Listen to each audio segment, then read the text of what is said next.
เขาได้เขาดีนี่มันเป็นสี มันเป็นร่างกายเป็นทางจ้ะปะ โอ้มันเป็นสีฮะเป็นง่วง คือบ่สอดวะ อ๋อเด็กมันก็ออกใส่ปีก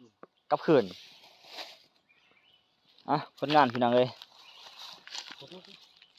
ผลงานมื้อที่2บ่มันมื้อนี้เพราะว่ามันนกมันบ่เข้าอันนี้ก็กระหอกกระหอกเขาแต่ตัวเดียวพี่น้องเอ้ย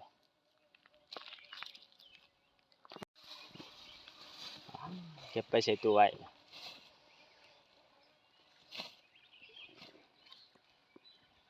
โอ้มีแต่นกน้อยเนาะมื้อนี้นกเป่านะพอเขาพวกเขานะมัน มาว่านี่จะว่า20-30ตัวอ๋อได้แต่2ตัว3ตัว